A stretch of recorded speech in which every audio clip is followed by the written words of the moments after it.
Merci Jean, merci bien. Voilà, donc tu nous as vraiment donné les détails de cette enquête, tout ce qui... Alors évidemment, c'est toujours pareil. Moi, ça me paraît sérieux. On va laisser parler tous ceux qui veulent poser des questions ou qui ont des déclarations à faire sur le sujet. Peut-être d'abord des questions, mais peu importe. C'est vrai que je pense qu'on a la chance d'avoir Jacques Vallée avec nous. Donc, je l'invite à, s'il a quelque chose à Je- ajouter, un je- commentaire. D'abord, merci. C'est une très bonne recherche, une très bonne mise au point sur ce cas que moi-même j'ai pas étudié. Euh, il y a évidemment dans les archives un grand nombre et on le retrouve dans le livre voilà, le livre de Ryan Wood qui est très bien fait, mais tous ces cas sont à des niveaux différents de précision, de recherche, etc., ce qui est normal. Donc, notre travail, c'est de revenir un petit peu là-dessus, ayant maintenant peut-être l'avantage d'avoir une documentation beaucoup plus grande, accessible à travers Internet, etc. Donc on peut faire une nouvelle exploitation des documents. Reste à savoir si les documents sont authentiques.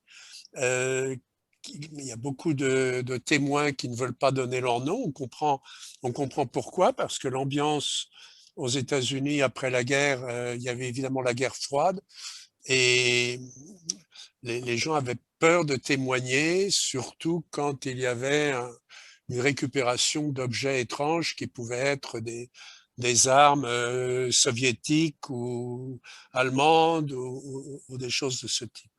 Donc, quand je voyais tout cela, quand on en parlait notamment avec Alan Hynek, Alan Hynek, évidemment, était très concerné par cela et il me disait oui mais qu'est-ce qu'on peut faire de tout ça parce que on n'a pas vraiment les noms des témoins, on a des informations qui sont vagues, qui sont contradictoires et c'était très difficile vraiment de creuser la question.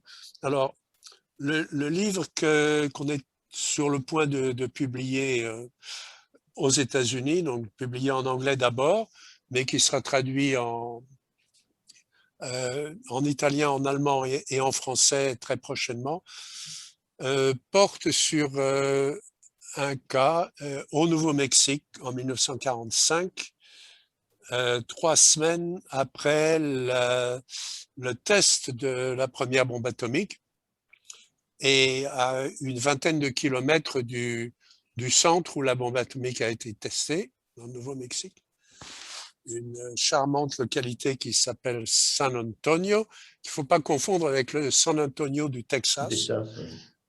euh, qui a été un cas qui a été étudié par plusieurs personnes qui sont allées là-bas, qui ont filmé, notamment mon ami James Fox, et qui n'a pas vraiment débouché sur autre chose parce que les témoins étaient restés silencieux pendant 65 ans.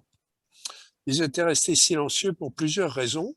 D'abord, ils avaient très peur parce que ils étaient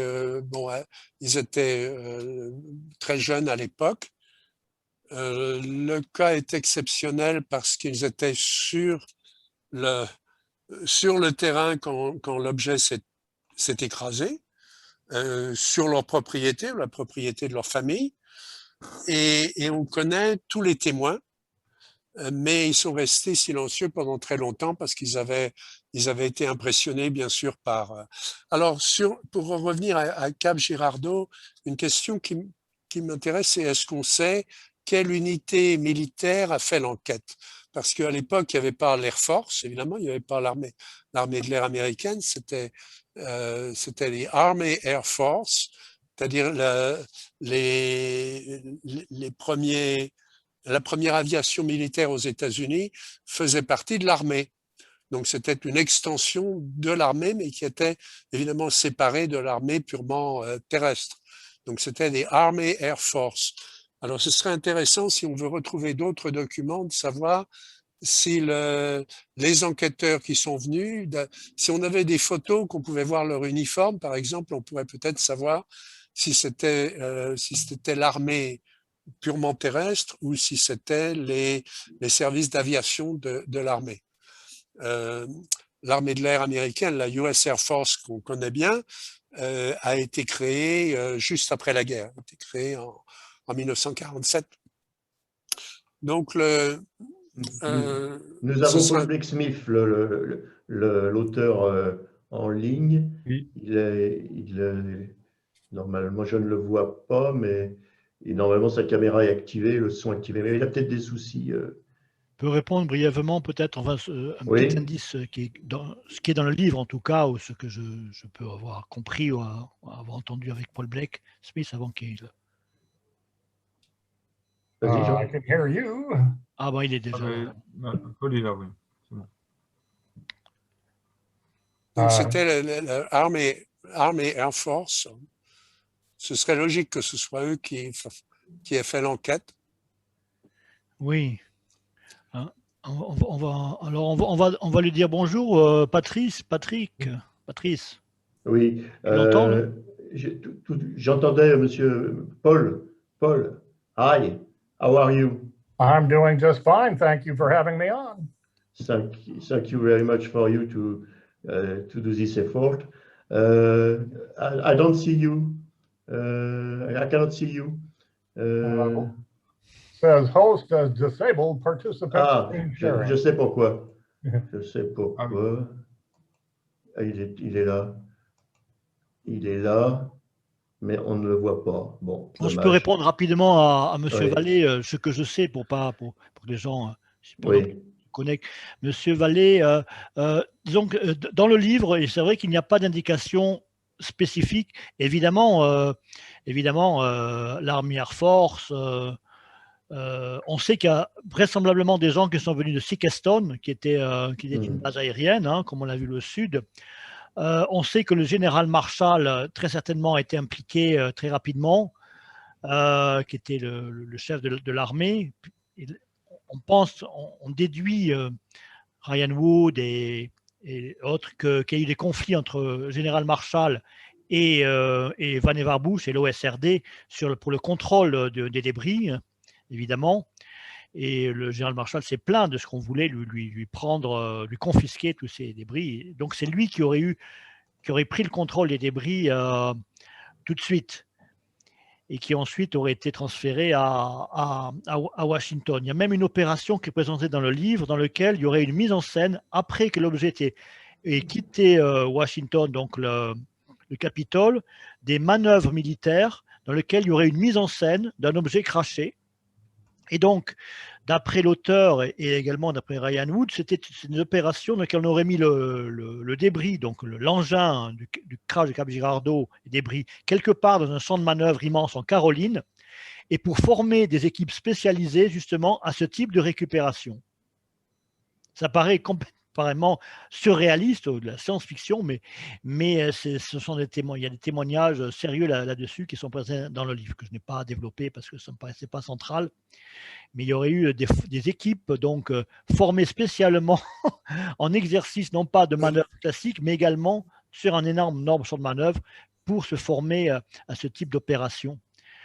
Mais après, pour les témoignages des militaires qui ont été sur le site, hein, on a le pasteur Hoffman, hein, donc il ne donne pas d'indication précise, c'était en pleine nuit, hein, après 21h30, il faisait nuit même au printemps, et il n'a rien observé lui-même. Hein.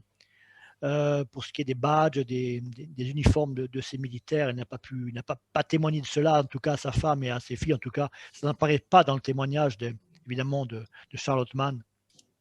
Mais c'est sûr que, espérons qu'on aura un jour des témoins qui auront le courage, hein, de s'exprimer, puisqu'il y en a déjà eu quelques-uns quand même.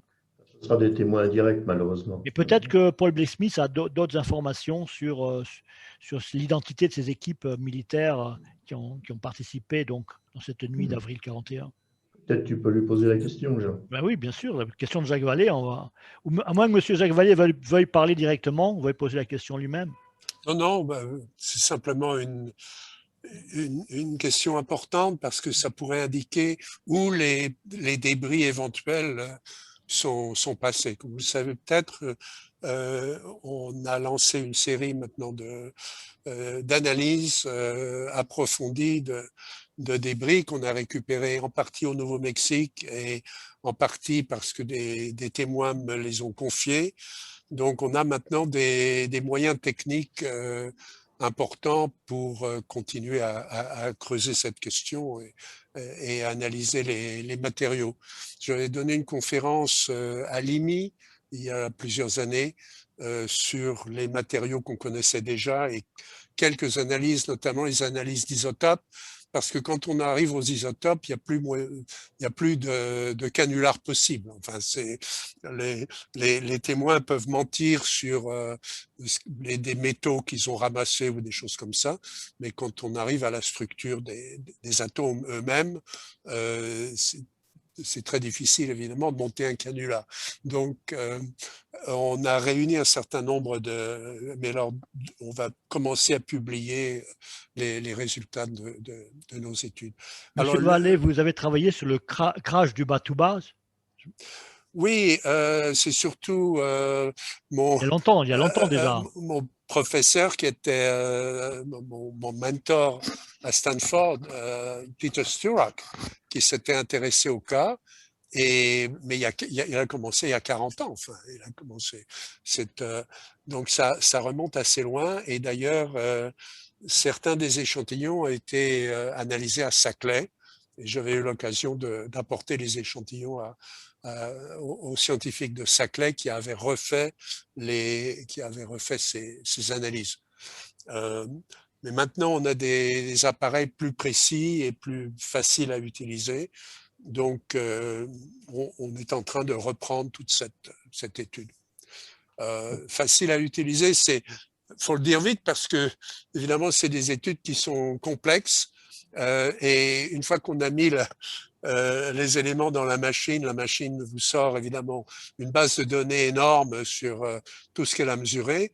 Et après, tout le travail, c'est de reprendre tout cela et de le comparer aux analyses classiques, etc. Mais on est en train de reprendre le cas de Ubatuba encore une fois de plus. Et on va publier tout ça au fur et à mesure, mais ça prend du temps. Ce qu'on veut faire, c'est réussir à réveiller la communauté scientifique, parce que l'analyse, le genre d'analyse sur le terrain qu'on peut faire, c'est très important de réunir les documents, de les analyser et de retrouver les témoins quand ils veulent bien parler, les identifier, de documenter tout ça. Mais à la fin, il faut pouvoir rapporter tout ça au laboratoire et puis voir vraiment ce qu'on peut en tirer. Alors, il y a peut-être des laboratoires secrets, d'ailleurs, je le pense. Il y a forcément des laboratoires secrets, d'ailleurs, on a quelques idées sur où ils peuvent se trouver, non seulement aux États-Unis, mais dans d'autres pays, bien sûr. Mais bon, on n'est pas plus avancé parce que c'est des laboratoires qui font des recherches pour des applications militaires, etc. Or, le problème est beaucoup plus vaste qu'un simple problème militaire. Donc, une question, Monsieur Vallée. Le dossier russe d'Alnegorsk. Oui, alors. Parce qu'il y a des objets et des débris, soi-disant. J'ai vu les débris quand j'étais en Russie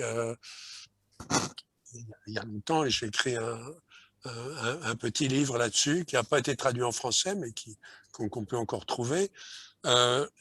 On m'avait montré les débris de Dalnegorsk, qui ressemblaient à ressemblait un petit peu à de la paille de fer, si vous voulez. C'est-à-dire une espèce d'éponge desséchée, visiblement en métal. Mais je n'ai pas connaissance des analyses chimiques qui ont pu être faites. Mais enfin, les Russes étaient très ouverts sur la question. Ils cherchaient le dialogue sur ce genre de questions. Excusez-moi, M. Vallée, mais il y a eu une exposition au Nevada, à Las Vegas, justement, il y a quelques années sur des présumés débris analysés. Non, ce n'est pas des analyses faites par les Américains, mais c'est quand même des rapports de la CIA qui rapportent, qui présentent des analyses faites par les Russes, alors comme quoi ils auraient eu accès à des analyses soit par espionnage, soit communiquées délibérément par les Russes avec les isotopes et tous les métaux et toutes les caractéristiques en maille de fer et des fibres en de microns, de diamètre des Oui. dizaines de centaines. C'est George Knapp qui était revenu d'un voyage en Russie avec un certain nombre de documents comme cela. George Knapp, qui est un journaliste bien connu aux États-Unis, qui avait regardé tout ça. Okay.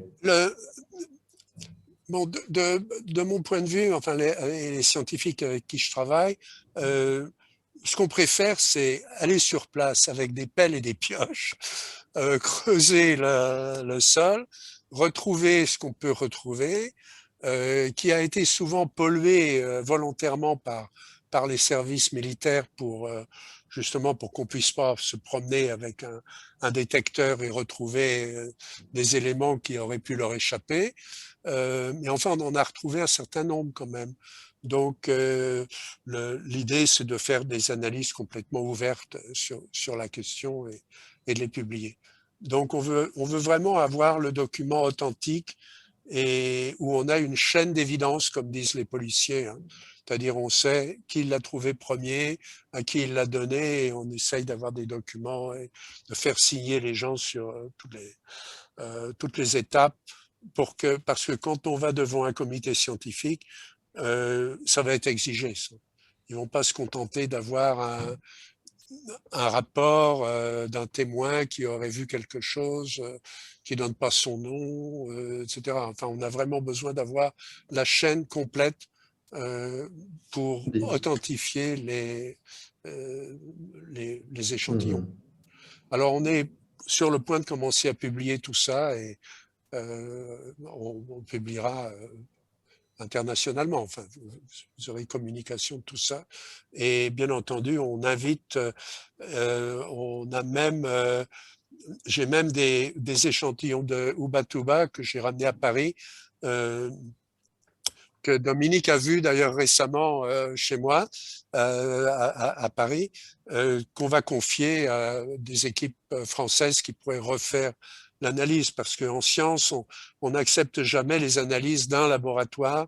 En général, la courtoisie scientifique, c'est de mettre les documents à la disposition d'autres scientifiques pour qu'ils refassent les analyses. Chaque instrument est différent, chaque équipe a ses propres disciplines de manipulation, etc. Donc, on a vraiment besoin de faire, d'obtenir l'attention de la communauté scientifique au niveau international et de sortir de cette espèce de ghetto où on se trouve avec ce sujet. Eh bien, bravo. C'est ce que j'essaye de faire. Je vois que ça a avancé depuis la conférence de l'IMI. Je crois qu'elle est en ligne, plus ou moins. Enfin, mais enfin, depuis, on a fait pas mal de progrès. Alors, voilà. Jean, est-ce que tu parles mieux anglais que moi? Est-ce que tu peux demander à Paul Blacksmith d'intervenir? Il est là, on le voit. Bah, malheureusement. Yeah, it says the host needs to enable screen sharing. C'est la même chose que la dernière fois. Il faudrait qu'il trouve le moyen de partager son écran. C'est pas grave. Bon, alors, on a le son. Paul, it's all right. It's not a big matter. You can only speak, and we are hearing you. Alors, la question.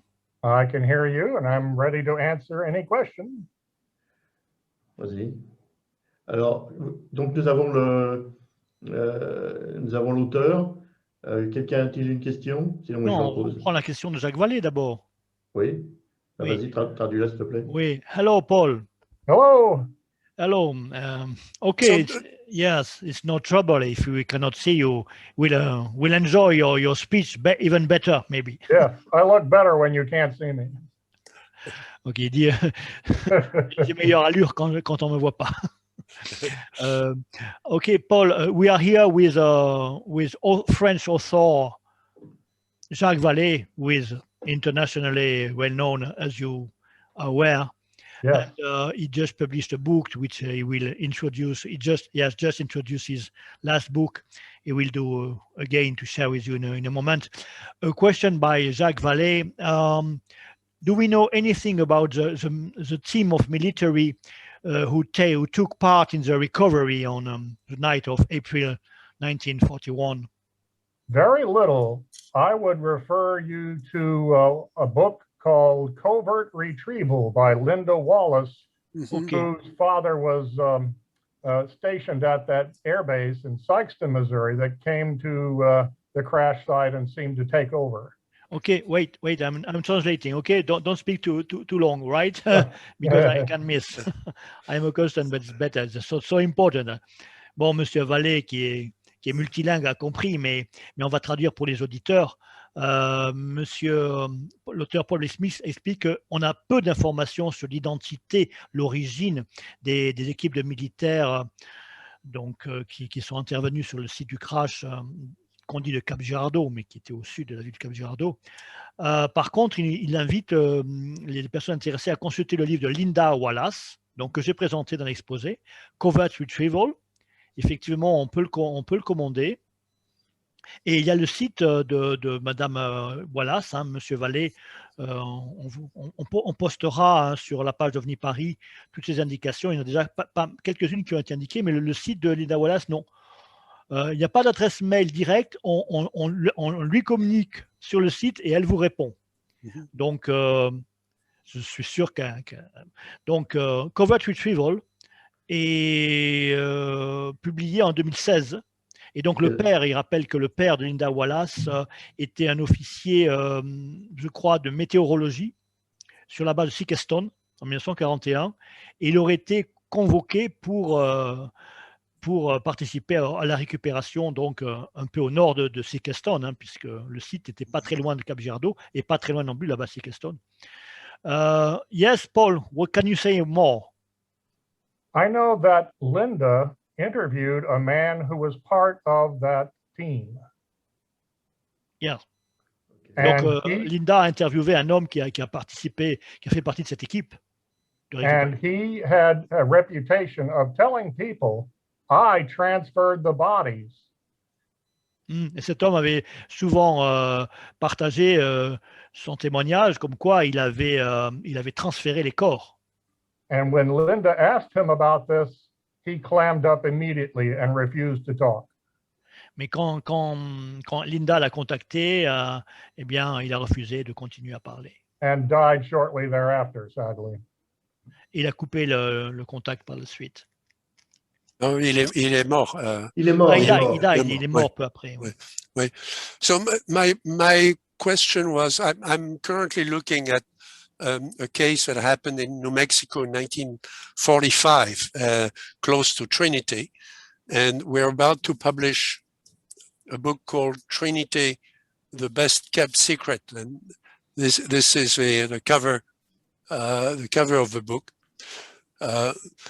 And we're publishing it on Amazon because we couldn't find a publisher who could work fast enough to publish in June. We want to publish it so that it can be useful in the study by the Navy that is supposed to be published next month. J'explique qu'on publie sur ce livre, donc Trinity, le secret le mieux gardé, qui est donc le cas de 1945. On le publie sur Amazon parce qu'on n'a pas trouvé d'éditeur qui pouvait le publier en juin, qui pouvait le publier tout de suite pour avoir un impact sur les travaux de la marine américaine qui doivent publier un rapport en juin qui sera peut-être repoussé de quelques semaines, quelques mois, mais donc on voulait que notre livre sorte au même moment que les études de la marine. On est en contact avec les gens qui font les recherches pour la marine, donc on voulait que notre livre ait soit considéré dans leurs travaux. Mais ce que j'ai appris au cours de notre étude sur ce cas, c'est que l'armée Air Force était différente des services de l'armée, bien entendu. Ils étaient incorporés du point de vue administratif à l'intérieur de l'armée américaine, mais ce serait intéressant de savoir si les gens qui ont été envoyés sur place étaient des aviateurs ou s'ils étaient des militaires terrestres, pour savoir ensuite où l'information a pu être transférée. So what I'm saying, it would be interesting to know whether it was the Army, Air Force, or the regular Army officers who took over the site, because that could tell us something about where the information went afterwards, and who was in charge, and what analysis has been done. I understand. It gets confusing. Yes. The airport in Sikeston featured a military training school to train civilians to be Air Force or American Army pilots. They did not have really a separate Air Force in 1941. Oui, donc comme Paul Blake-Smith rappelle qu'effectivement, comme l'a dit Jacques Vallée, il n'y avait pas l'Air Force en 1941. Donc on était encore l'armée. À Sikeston, on formait des pilotes civils pour devenir des pilotes militaires. And they were still in training, so they weren't quite fully Army, Air Force, in that day, but they were on their way to becoming that. Donc les pilotes en formation qui étaient là n'étaient pas encore suffisamment formés, ils n'étaient pas vraiment de nouveaux membres de l'Army Air Force, ils étaient simplement en formation, c'était des débutants, des novices. So would they have been in uniform? I believe so, yes. Donc oui, je pense qu'ils étaient en uniforme. One of the leaders of that military training force in Sikeston, his brother was the sheriff of Cape Girardeau County. L'un des chefs donc de cette force de formation était le frère du shérif de Cap Girardeau, et c'était le fameux Shade. Le shérif s'appelait Reuben Shade et son frère Wayne Shade, je crois. It was Wayne Shade, yes, Paul? Their name was Shade, S-C-H-A-D-E. It probably only took a couple quick phone calls to alert them and have them drive up to the farm site. Oui, donc Shady, S-C-H-A-D-E, mais ils prononcent Shady. Et donc, ils ont reçu un appel téléphonique qui leur a donné l'ordre de se diriger vers un site de crash, très rapidement. Yes. Thank you. Yes, Paul, anything more? Just really quickly, I have a 2005 book by Ryan S. Wood. Oui, j'ai le livre de Ryan Wood de 2005 que vient de montrer M. Vallée. And he does have a few pages on the New Mexico 1945 information that he could pull together. So this is very interesting. Et dans le livre, on trouve une information sur le cas de 1945 qu'évoque M. Vallée. Oui. Yeah, there are also a few movies that have been shot at the site and so on. But my co-author is Paola Harris, who has been researching the site for the last 8 years and brought me into the study. So we have found, in fact, the third witness. So the information in our book will update and of course we cite all the previous authors who have studied the site. Very good. Dans notre livre, on cite les auteurs précédents qui ont visité le site, mais on a retrouvé, évidemment, on a retrouvé en fait deux témoins supplémentaires, puisqu'on a interviewé et mon co-auteur est Paola Harris, qui étudie ce site depuis 8 ans, et moi depuis 4 ans, donc on y est allé ensemble plusieurs fois. C'est une histoire extraordinaire. Alors, pour en revenir à cette formation ce qui est remarquable sur le site de 45, c'est que l'armée a un petit peu improvisé la recherche. Évidemment, ils ne s'attendaient pas à ce que cet objet tombe à cet endroit-là, mais visiblement, ils n'étaient pas du tout préparés ni entraînés. Enfin, ils ont envoyé des soldats qui étaient des gamins de 18 ou 19 ans qui se trouvaient être sur la base de White Sands. C'était donc tout à fait à la fin de la guerre avec le Japon. Le Japon avait été bombardé et venait de se rendre.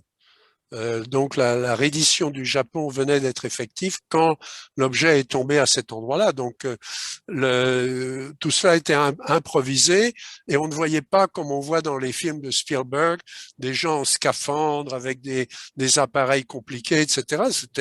Ils sont arrivés en uniforme et ils ont commencé à ramasser les morceaux dans les buissons, quoi. Enfin, donc il n'y avait pas de force entraînée à ce moment-là.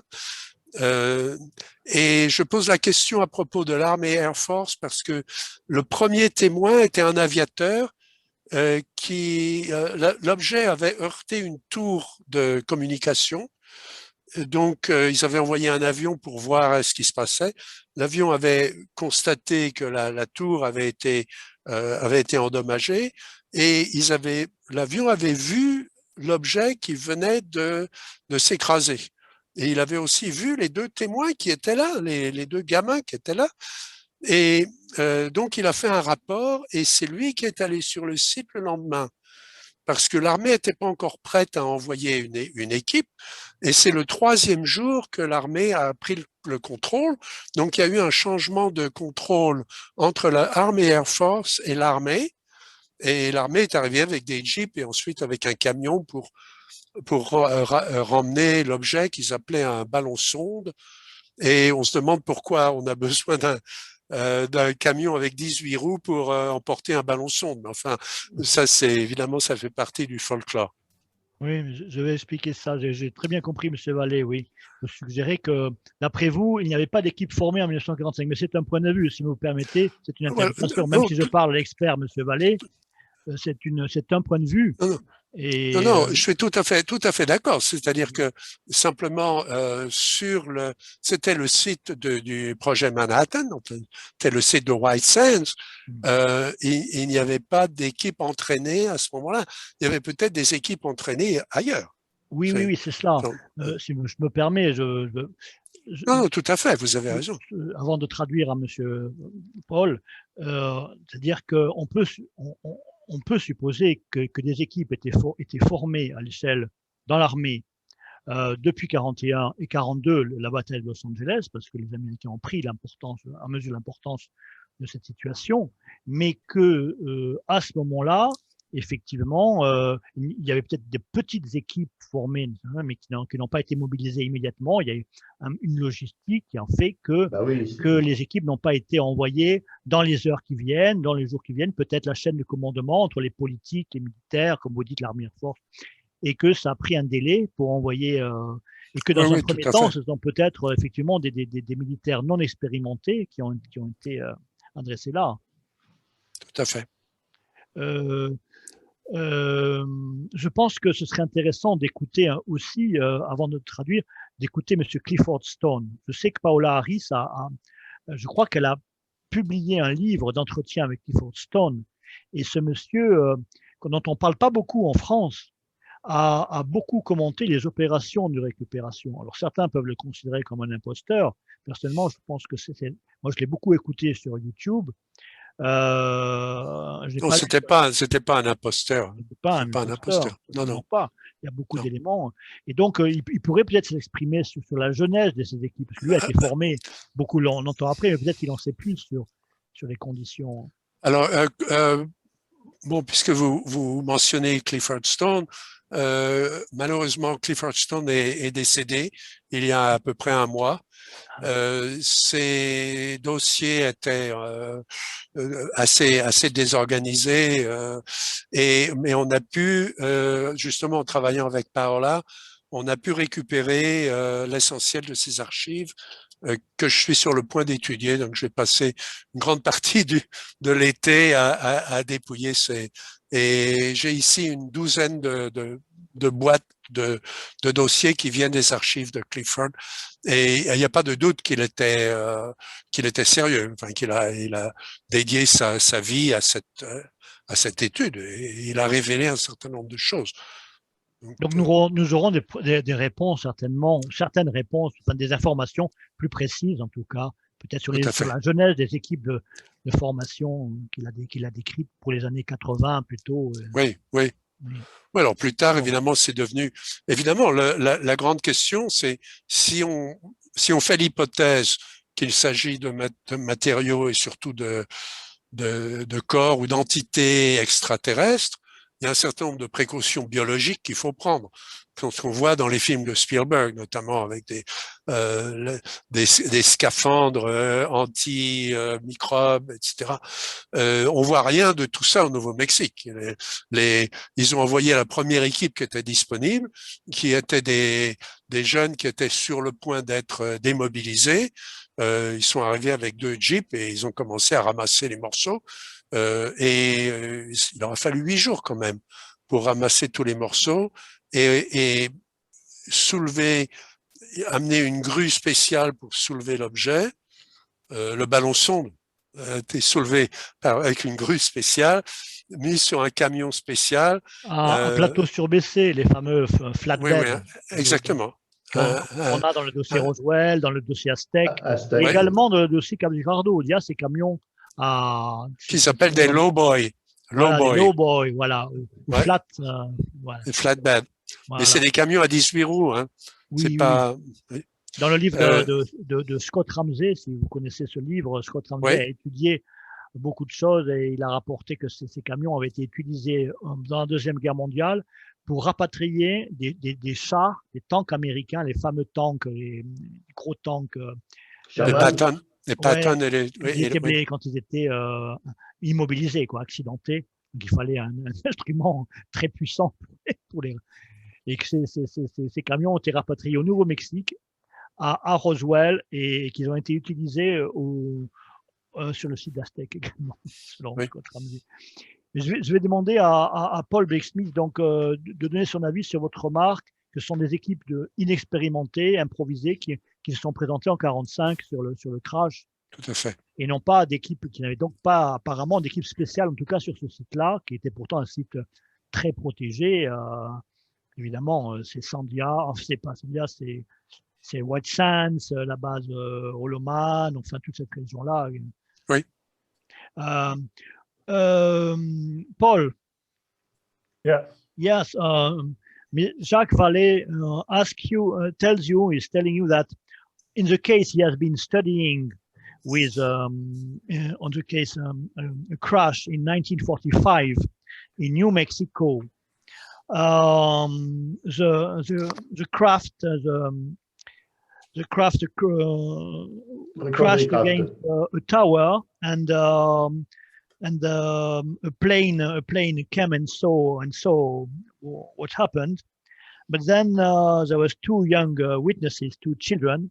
But then the team, the military team, were inexperienced young soldiers. It was not a specialized team.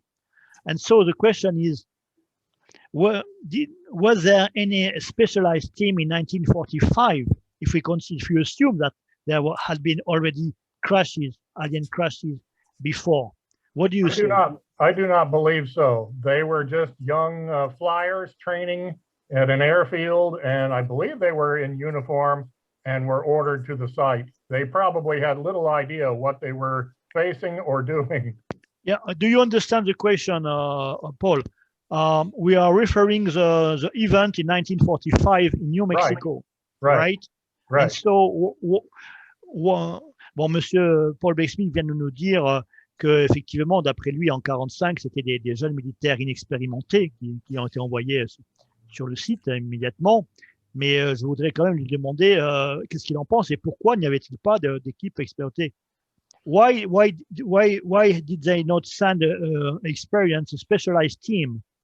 I don't believe they had any, since the Cape Girardeau 1941 crash was probably the very first, and they were unprepared. 4 years Yeah. afterward, 4 years afterward, we were not Il y a une prepared. confusion, Jean, il y a une confusion. Il répond sur Cap Girardeau. Non, il Non, répond non, sur non. 45.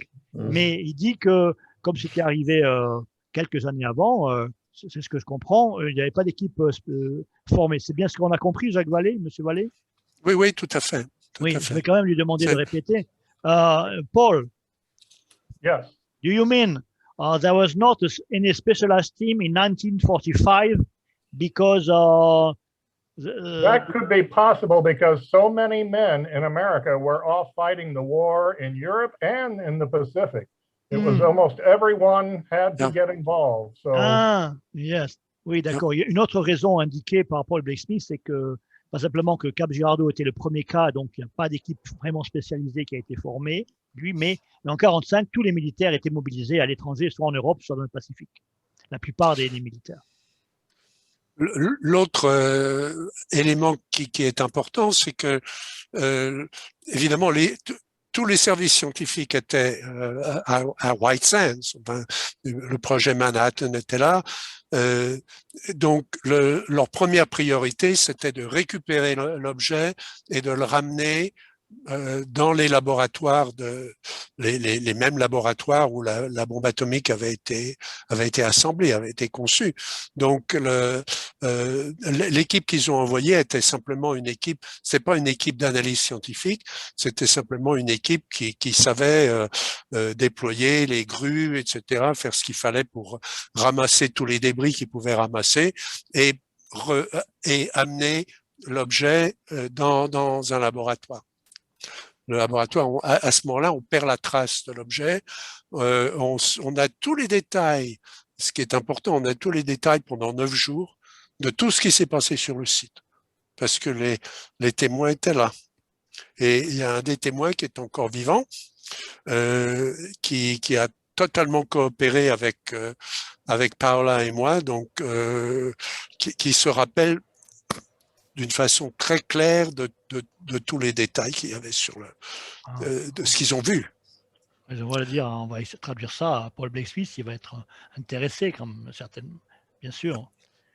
Yes, Paul, Jack Vallée is just referring that on the 1945 case, the witnesses give an account of 9 days of events. So a precise account of 9 days on the site, all the recovery operation. They saw the entire development of the recovery. So they saw and they were able to hide in the vegetation and so on, because it happened on their father's property, where there was cattle. And even though they were kids, the kids in those days had to take over a lot of the responsibility on the farms and so on, because all the adults, were fighting the war. People had not been demobilized yet. So right. the kids were there with binoculars and they followed all that. The military may have seen them, but they didn't pay attention very much to the kids. So the kids could see everything that was happening. And one of them is still alive, and he is our primary witness. That's so wonderful. The book is a lot of interviews that Paola did with him and that I continued with her. That sounds very exciting. The book will be published just soon. The Jack Vallée pen. Yeah, in the next 2 weeks or 3 weeks. Yeah, it'll be available. Jacques, j'ai une question qui vient du public. C'est une question un peu bateau, mais elle est quand même très importante. Est-ce qu'on a connaissance de crash en France ou en Europe? Il y a eu des rumeurs de crash, mais à ma connaissance, il n'y a pas eu de recherche organisée. On a parlé du côté de Saint-Géniez, dans les Alpes, pas loin de Valençol, qu'il y avait eu un crash, mais c'était probablement un missile qui avait un petit peu dévié de sa trajectoire. Je crois que l'armée française n'aime pas tellement parler de ce genre de choses. Heureusement, c'est une région qui est assez peu peuplée. Donc, mais il y a eu la récupération d'un objet qui s'est écrasé, dont on a parlé, à une ville qui s'appelle Saint-Géniez, G-E-N-I-E-Z, dans les Alpes. Mais à mon avis, c'est pas un ovni. À mon avis, c'est un problème de missile qui a. Autrement, non.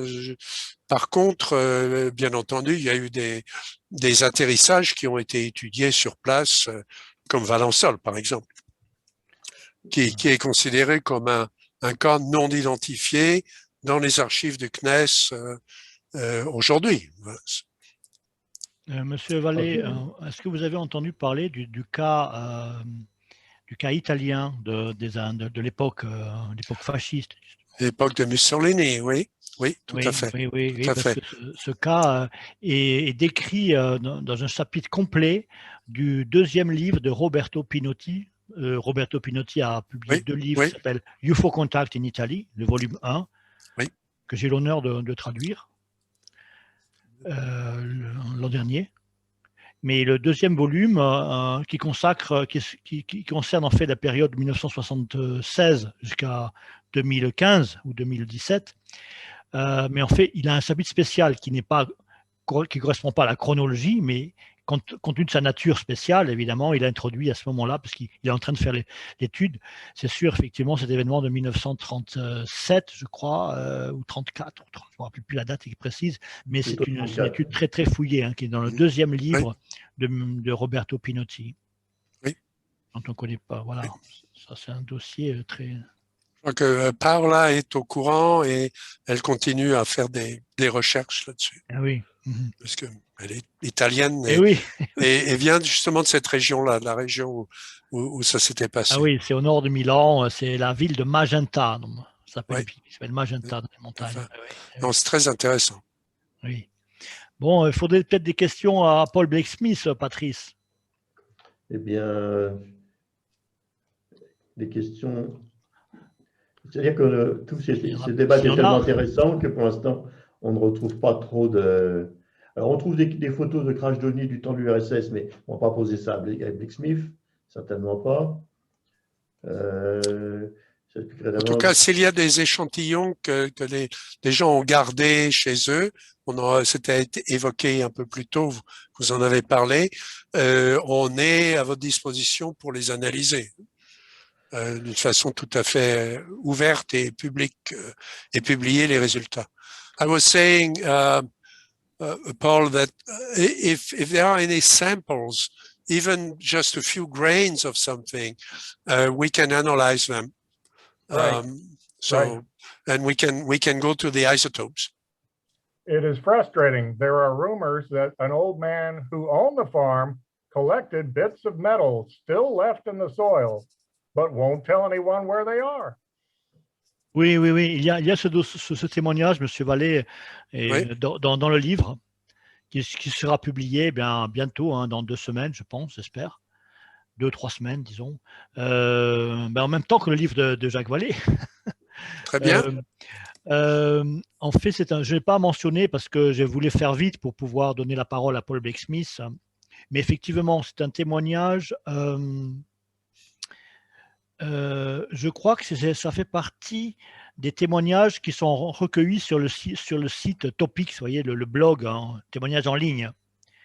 Et donc, l'un des témoins, c'est All the Souls, ou l'autre, on ne vous demande pas I'm Just Wondering, ou alors là, ça s'appelle All Souls, qui témoigne qu'effectivement, la ferme appartenait à sa famille, à son grand-père, et que la ferme a été vendue, donc, et qu'ils avaient entreposé des débris qu'ils avaient trouvés après avoir creusé une citerne. Parce qu'après avoir trouvé une citerne, ils ont trouvé des débris qui s'étaient incrustés, encastrés dans le sol à certaines profondeurs. Et donc, ils ont trouvé ces débris, ils les ont rassemblés dans une grange, sans savoir ce que c'était, ou sans prêter attention, sans donner de la valeur à cela. En tout cas, ils ont déposer une grange, sachant que le secret autour de ce phénomène, ils n'ont peut-être pas voulu informer les militaires pour ne pas avoir de soucis. Et des gens savaient cela, évidemment, mais par la suite, la ferme a été vendue et les nouveaux propriétaires n'y ont pas prêté attention, apparemment, et la ferme ensuite a été, la grange, je veux dire, a été rasée. Et donc justement, je voulais poser la question à Paul Blake-Smith, parce qu'elle était rasée, d'accord, mais ce n'est pas spécifié dans le livre. Qu'en est-il advenu des débris? Est-ce qu'ils ont été jetés à une décharge? Est-ce qu'ils ont été enfouis? Auquel cas, M. Vallée sera intéressé de mais il n'y a pas, l'adresse n'est pas spécifiée. L'adresse n'est toujours pas spécifiée. Mais on va écouter Paul. Yes, Paul, can you go on? Can I do what? Can you go on about the thing, the artifacts which have been recovered in the farm? Yes, they are rumors. Unfortunately, we don't know if the rumors are true, but the rumors are that the farmer found bits of metal in the soil and he could not cut them with any cutting instrument.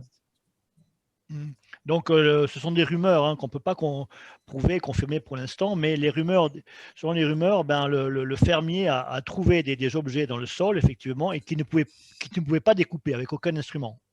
And some of the pieces had small hieroglyphic symbols on them he could not understand. Et quelques-uns des fragments avaient également des écritures, entre guillemets, hiéroglyphiques. Supposedly, the old man collected them and kept them in his barn, and then the barn was torn down some years before a man looked into the case. Oui, donc les objets ont été storés, emmagasinés dans And the old man will not say what he did with the debris. Ah, d'accord, dans une grange. Et ensuite, la grange a été rasée, mais le vieil homme n'a pas dit ce qu'il avait fait de ces débris après avoir... voilà, ça s'est passé et l'enquête a été informée là, il y a quelques années en fait. On a su ça il y a quelques années seulement. Oui. Jean, j'ai une question. On vient de parler de dessin ou d'écriture hiéroglyphique. Or, on a déjà entendu parler de ça à propos de Roswell, par exemple. Est-ce qu'on a une idée? Est-ce qu'il y a eu des dessins? Est-ce qu'il y a des souvenirs sur ces hiéroglyphes de 1941? So, Paul, the witness cannot say anything about the writings, hieroglyphic writings, right? This is also frustrating. He would not give more information on the online forum, but did say he looked into it personally because his grandparents owned the farm. Ah oui, oui, effectivement, c'était sur le forum dont on a parlé tout à l'heure, une forum qui s'appelait Topics, et c'est très frustrant, effectivement, de ne pas avoir plus d'informations, mais le témoin a dit qu'il les avait vus personnellement. And after the war, parce que the grandparents sold the farm to an old man. Parce que son grand-père possédait la ferme, était le propriétaire de la ferme. When did he sell the farm, do you say, Paul? According to the information online, just after World War II. Donc, son grand-père aurait vendu la ferme après la fin de la Deuxième Guerre mondiale. And did not tell the farmer about the crash. Et donc, en vendant, la ferme, il n'a pas parlé du crash au nouvel acquéreur. Yeah. Okay. Ça aurait été étonné qu'on ait plus d'informations sur. Alors, quelqu'un a une question? Quelqu'un levez la main si vous avez des questions? Vous savez, pour lever la main, il faut aller sur réaction et puis il y a une fonction qui permet d'afficher une main bleue ou jaune suivant les modèles. Moi, j'aurais une question assez générale. Pareil, c'est une question un peu bateau. Ça m'interroge, moi, ces crashs. Quand même, c'est pas au point la technologie extraterrestre, pour plaisanter. Et quel sens ça peut avoir, ça? Vraiment, je me demande. On a tendance à idéaliser une technologie, alors, entre guillemets, extraterrestre, on ne sait pas exactement. Ça, c'est faire un choix d'hypothèse, dire extraterrestre. Mais enfin, on a tendance à idéaliser, à dire c'est une technologie tellement meilleure que la nôtre que ça ne peut pas cracher. Et pourtant, ça crache. Parce que moi, je crois, c'est d'ailleurs pour ça que j'ai fait cette émission, je crois à la réalité du phénomène. Tout ce que les gens me disent, ça me paraît cohérent. Pourtant, les ovnis crachent. Alors, qu'est-ce que ça peut bien vouloir dire? Bon, c'est une question générale, presque philosophique, mais elle est importante, je crois. Ben, je crois que tu peux te poser la question à M. Vallée pour commencer. Je la pose à tout le monde, M. Vallée. Oui. Et après, on en écoutera M. Blake-Smith. La question, c'est est-ce que c'est vraiment un accident ou bien est-ce que c'est délibéré pour engager un dialogue? Oui, Quand un objet arrive à 25 km d'une base atomique où on vient de révéler l'énergie nucléaire et qui se trouve justement par hasard s'écraser à cet endroit-là après avoir percuté une tour de communication, on peut se poser la question effectivement, savoir si c'est un cadeau plutôt qu'un accident. mais il y a des morts quand même, apparemment. Il y a des cadavres. Alors, on ne sait pas parce qu'il y avait les témoins, les enfants ont vu 3 créatures qui étaient à l'intérieur. Il y avait une ouverture qui avait été, qui résultait de l'impact avec la tour. Donc, à travers cette ouverture, ils voyaient 3 créatures qui étaient vivantes. Et le lendemain, ils ne pouvaient pas être sur le site. Quand ils sont revenus le surlendemain avec leur père et avec un agent de la sécurité locale, qui ont d'ailleurs vu et qui sont rentrés dans l'engin lui-même, qui ont vu l'intérieur, les créatures n'étaient plus là. Alors, ce qu'on ne sait pas, c'est justement si l'armée Air Force était revenue sur le site dans l'intervalle pour nettoyer le site et s'ils avaient capturé les créatures ou bien si les créatures ont disparu ou ont été récupérées peut-être par leur propre espèce. Leur propre espèce, oui. Patrice, Donc, une question. Oui, monsieur Vallée, d'accord. Non, mais chaque fois qu'on répond à une question, on en pose d'autres, évidemment. C'est assez passionnant, d'ailleurs. Mais la question directe, oui, vous exprimez un point de vue là, qui n'est pas souvent cité, effectivement, et je pense, qui est très fécond, que des cultures extraterrestres peuvent faire un cadeau pour telle ou telle raison et sacrifier aussi un équipage. Parce que Patrice dit, il y avait un équipage, mais on peut très bien imaginer que l'équipage aurait été sacrifié si c'est un cadeau. Donc, c'est une hypothèse qui a beaucoup de répercussions, d'implications, hein, tout peut-être la recherche atomique, etc. En période de guerre, ça fait dire beaucoup de ça, une sorte d'implication dans une géopolitique terrestre, ça a quantité de significations. Tout à fait. Possible, oui. Mais indépendamment de cela, la question générale autour des crashs, c'est pourquoi, s'ils sont capables de traverser les systèmes solaires, donc voyage intergalactique, peuvent-ils avoir un crash? Moi, je pense que c'est une fausse question, mais je vous laisse la parole. À qui? Allez. Écoutez, d'abord, je ne voudrais pas prendre du temps sur... on est là pour parler du Cap Girardeau. Je voudrais pas. C'est pas très poli de prendre le temps de Paul pour parler d'un autre cas. Donc, on fera peut-être une émission ultérieure, hein, quand mon livre sera sorti. Oui, volontiers. Je vous invite. Yeah. D'accord. I wouldn't want to steal the time of talking about Cape Girardeau because it is a fascinating case. In 1941, what was happening around that time? Qu'est-ce qui se passait en 41 qui aurait pu justifier une intervention ou un message d'une autre espèce? Mais c'est une question pour Paul. À moins que ce soit simplement un accident, mais dans tous les cas, oui. Si c'était volontaire. Yes, Paul.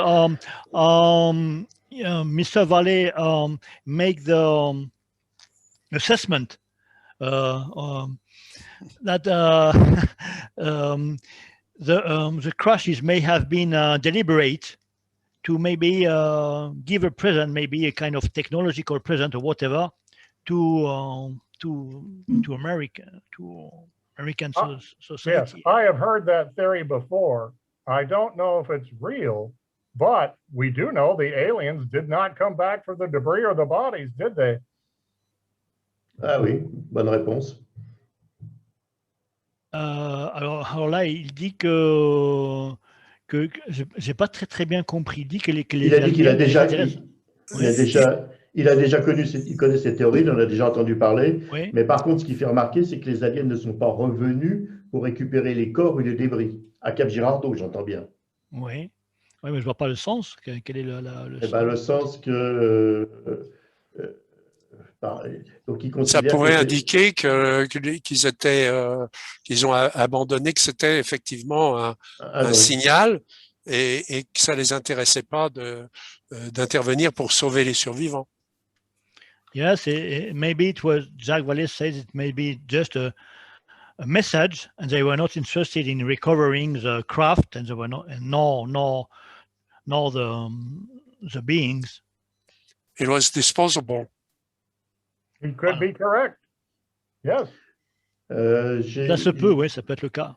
J'ai une question pour revenir à Cap Girardeau et la technique et au crash. On parle dans les mémorandums qu'on a vus rapidement, on parle d'énergie atomique. Et moi, le lien avec l'énergie atomique, je ne le vois pas tout à fait directement. Donc, je me pose la question, est-ce qu'on a des traces de radioactivité? Est-ce qu'une étude a été faite dans les environs, savoir s'il y a des traces de radioactivité anormales, évidemment? 41. 41. Ben, tu sais qu'en 41, tout le témoignage qu'on a, c'est monsieur, Oui, monsieur, le pasteur le pasteur Huffman, qui lui avait sa Bible, il n'avait pas eu de détecteur Geyser, et on n'a pas. Mais peut-être que Paul, depuis, est au Oui, courant, peut être au oui, courant d'une oui, étude oui. négative, peut-être, de résultats négatifs, ou Mm. peut-être qu'il a entendu parler de Oui. résultats. Paul, in the memos by Roosevelt, he refers atomic energy, of course, atomic weapon or atomic power, atomic secret. And Patrice asked you whether we know there have been carried out any investigation of radioactivity on the site in 1941, if you have any idea about it. Not that I'm aware of, but it would not surprise me. Ben, je ne suis pas au courant de cela, mais ça ne m'étonnerait pas qu'on ait procédé à ces études. OK.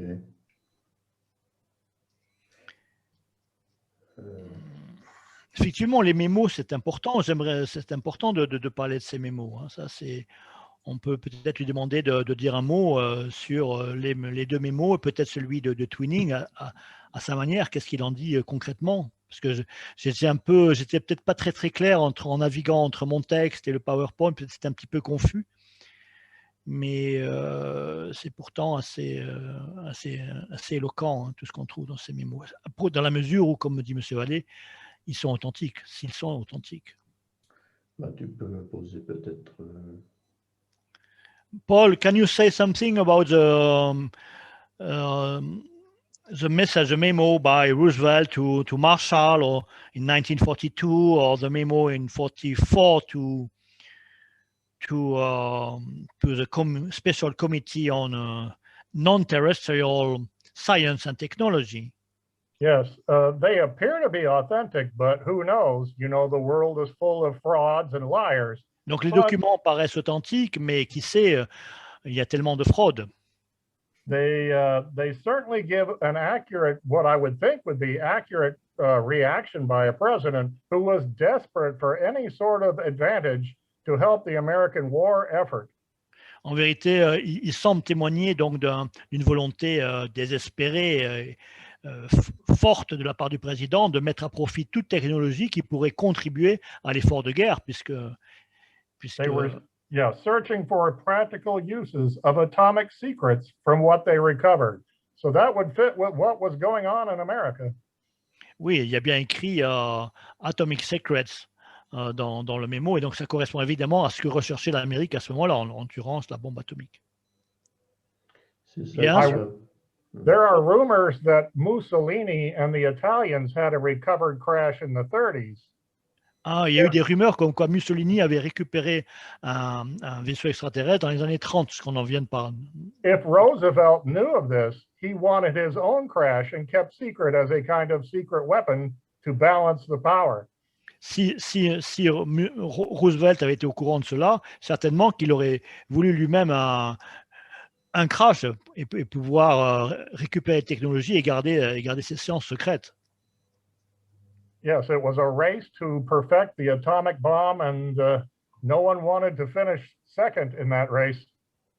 Oui, et ça aurait permis effectivement d'obtenir la bombe atomique rapidement et de finir la guerre dans les meilleurs délais. Yes, Paul, thank you. Alors, il y a quelqu'un qui pose une question. Attends, il faut que je fasse. Il y a beaucoup de choses. Sur une région proche de Cap Girardeau qui est New Madrid. Il serait passé des choses étranges dans ce secteur, des lueurs, et il y aurait un projet identification. Les scientifiques interagissaient avec ces lueurs par radio, par geste, voire par la pensée. Donc, est-ce qu'il connaît un projet identification dans la région de New Madrid? A project au Nouveau-Mexique, hein, c'est ça? Non. Toujours dans la même région. C'est une ville qui s'appelle New Madrid. Oui, c'est ça, ouais.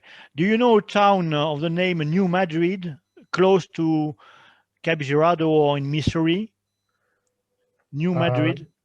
Certainly, Sikeston, Missouri was the site of the air training program, and the crash is said to have occurred between Cape Girardeau and Chaffee, Missouri.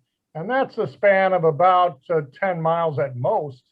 And we can confine the accident search there probably. Non, mais il n'a pas compris, je pense. No, we are asking you, we have heard about a case which is called identification, and that occurred in a town named New Madrid. Right. I knew of a college professor named, oh gosh, his name escapes me. I got to speak to, Harley Rutledge, who wrote Project Identification, yes. I got to meet him once. And he did research in the 1970s all over Southeast Missouri. Donc, je connais un professeur du nom de Harry Rutledge, je crois, que j'ai déjà rencontré, qui a fait une étude sur la région du sud-est de Missouri. Oui. Yes, I met him once, and he was very polite and interesting and had some stories to tell of seeing things, but they were never quite clear. You know, it was nighttime and there were lights and such. He was not able to find any tangible evidence. Donc, il a donné des témoignages sur des lumières nocturnes, mais il n'a pas été capable de donner des éléments tangibles. It happened in the 70s, right? Right. He died before I could ask him if he knew anything about the Mo 41 case. Donc, effectivement, les enquêtes ont été faites dans les années 70, mais il est mort avant que j'ai pu l'interroger sur le cas Missouri, le cas Cap Girardeau. Alors, si je comprends bien la question de l'auditeur, c'est bien sûr en relation avec... Les gens essayent de mettre des relations avec d'autres phénomènes, et notamment, tu sais bien, il y a l'histoire du fameux ranch de l'Arizona, où il y a plusieurs phénomènes. Donc, c'était l'idée. Bon, je sais qu'elle est un peu hors sujet, mais bon, il faut quand même creuser tous les sillons. Non, mais en tout cas, c'est sa réponse. Voilà. Est-ce qu'il y a des questions plus précises? N'hésitez pas. Elisabeth. Elisabeth. Eh bien, Elisabeth, elle écoute avec beaucoup d'attention. Je t'ai même pas reconnue. Tu es tellement belle, tu es encore plus belle, mais 10 fois plus belle que la dernière fois. N'en profite pas. C'est parce que ça fait longtemps. C'est pas... Tu es rayonnante. Et tu vas voir que c'est incroyable que j'ai appelé Elisabeth et je ne l'ai pas reconnue sur le coup. Non, mais je suis la femme multiforme, moi. Je suis capable de me transformer du jour au lendemain, on ne me reconnaît pas. Ah ouais, tu es de 1000 planètes. Qui ne me reconnaissent plus. Tu es de 1000 systèmes stellaires, voilà. Et on le sait. Non, mais je suis une extraterrestre, c'est pour ça. Personne ne le sait, mais je me transforme. Mais j'ai vu une dame apparaître et j'ai vu Elisabeth. Je me dis, qui est cette dame? C'est une dame que Patrice a invitée, là. Pour une fois, elle s'appelle Elisabeth. Et puis j'ai pensé à Elisabeth, je me dis, mais Elisabeth de Caligny, pourquoi est-ce qu'elle ne vient pas pour cette soirée? Non, Ce non, serait je vraiment suis bien. venue, on m'a invitée. Et bon, moi, tu sais, je ne dis rien, je raconte mes petites histoires et Fort j'en fais bien. des tonnes sur les extraterrestres et les contacter. Mais je m'intéresse en sous-main, et tu le sais bien, Jean, par rapport à nos conversations. Donc, le crash de Cap Girardeau, j'étais au courant. J'en ai su beaucoup plus ce soir et j'ai écouté avec la plus grande attention. Je m'intéresse à beaucoup de choses et dans ces cas-là, je ne dis rien, je n'ai rien à dire. Sinon que c'était très bien traité et que je m'instruis ce soir et que c'est un grand bonheur pour moi et j'apprécie beaucoup. Voilà, donc Merci, je me Elisabeth. tais dans ces cas-là, je n'ai rien à dire. J'écoute et j'apprends en toute humilité. Voilà. Merci, c'est gentil. Et je dirais mission accomplie. Voilà. Et je te parlerai des ovnis de Lutson bientôt, puisque je vais venir au mois de novembre, tu m'as invité, et je raconterai quelque chose qui m'est arrivé aux États-Unis, pas très loin, et qui m'est arrivé personnellement et qui m'a beaucoup troublée, comme certaines choses auxquelles j'ai assisté. C'est d'ailleurs pourquoi je m'intéresse au sujet. Sinon, je ne serais peut-être pas aussi attentive à tout cela si depuis l'âge de 9 ans, et puis des photos que j'ai faites, des tas de choses. Enfin bon, on ne va pas parler de ces choses-là, mais disons que j'ai un grand intérêt pour l'ufologie pour toutes ces raisons-là. Et je crois que jusqu'à la fin, je m'y intéresserai. Voilà. Ça fait 40 ans que je suis sur le sujet, bien accroché quand même. Je vois un personnage qui s'agite. Ça va bien, Rémi? Oui, T'es reposé? oui, non, j'ai un mal de dos pas possible. J'essaie de me mettre dans toutes les positions. On est deux, j'arrête pas de bouger pour les mêmes raisons. Donc, je fais des allers-retours avec mon canapé. J'ai un mal de dos. Oui, alors le cas du Cap Girardeau, j'avais entendu parler un petit peu, même déjà dans le documentaire à la télé, mais j'en connaissais quelques éléments. Bon, j'avais une vue un peu très. Je survolais un peu le cas. Mais ce soir, j'ai bien aimé la conférence, j'ai appris beaucoup de choses, mais je ne connaissais pas aussi intensément qu'on a bien voulu me le faire voir ce soir. C'était très intéressant, la conférence était très intéressante, elle m'a beaucoup plu. Et puis, bon, ben, j'ai appris, hein, j'apprends, hein, parce que moi, je connais surtout les ovnis bon, ben, en France et puis dans mon département de Lyon, puisque c'est ma spécialité. Mais, Allez, voilà, je n'ai pas présenté Rémi, oui, mais c'est un enquêteur sur la France maintenant, mais basé sur Lyon. Et tu voilà. enquêtes depuis combien de temps? Oh, ça fait depuis 98. Enfin, j'ai commencé à m'intéresser à la France depuis l'âge de 16 ans. J'ai 67 ans maintenant. Mais sur le département de Lyon, j'ai pris à peu près dans les années 96-98, dans ces moments. Ok. Voilà. J'ai En tout commencé à cas, rechercher des témoins. Je suis un enquêteur de terrain, hein, si vous voulez. Pour me définir, je me définis comme un enquêteur de terrain. Voilà. ok. Oui. J'ai Patrice, récolté pas mal de témoignages. Oui. oui, Patrice, pour revenir, je crois qu'Elisabeth veut intervenir, mais pour revenir à notre invité, parce qu'il entend nos contributions, hein, évidemment, puisqu'il est là, c'est pour qu'on l'interroge sur son livre. Mais je voudrais, puisque les questions ne viennent pas très, très substantiellement, si je peux dire, je voudrais bien interroger, si tu permets, puisque je suis Vas-y. là à la place sur le cas Cordell Hull, le témoignage des sœurs Holt. Tu vois, on a ces sœurs qui s'expriment en 1999. J'ai une vidéo sous-titrée en français, le début. Oui, alors on a ces deux sœurs qui s'expriment en 99 et qui en donnent une interview à Grant Cameron quelques années plus tard. Et ce que je voudrais demander à Paul, c'est ce qu'il pense effectivement de ce cas, entre autres en particulier l'implication de Cordell Hull, qui était le secrétaire d'État. Parce que quand on découvre un récit comme cela, un crash, toutes sortes de phénomènes, enfin, d'éléments historiques, géographiques, témoignages divers, on est un peu désorienté aux premières découvertes, c'est bien normal. Ça a été mon cas, moi aussi, quand j'ai lu, mais par la suite, je me suis à nouveau interrogé. Le témoignage des sœurs Holt, des sœurs Hull, je veux dire, des sœurs Holt, pardon, renvoie donc à leur père, hein, qui était le révérend Holt, qui exprime qu'en 41, donc, ou c'était un peu après, je ne sais plus, oui, je crois que c'était en 41, qu'il est allé voir son cousin Cordell Hull. Je pense que c'est quand même, je ne sais pas si M. Vallée est encore là, je pense qu'il est parti, Oui, puisqu'on ne le voit plus. il est là, il est là. Ah, d'accord, très bien. Eh bien, écoute, je pense que c'est quelque chose à s'interroger. L'ufologie, ce n'est pas de la politique, bien entendu, mais on sait que ces domaines sont reliés. Hein. Et comment? Mais en l'occurrence, là, on parle d'un des plus importants hommes politiques américains à l'époque, sachant que le secrétaire d'État, c'est le ministre des Affaires étrangères. Il a été secrétaire d'État pendant 11 ans. Roosevelt a été le président qui a eu la plus grande longévité aux États-Unis. C'est le président le plus important peut-être de toute l'histoire américaine du XXe siècle. Pas simplement parce qu'il a été président de la Deuxième Guerre mondiale, mais à cause du New Deal aussi, etc., la Société des Nations. Mais en tout cas, on a l'un des hommes politiques mondiaux majeurs, américains majeurs de l'époque, qui se confie à son cousin un secret d'État.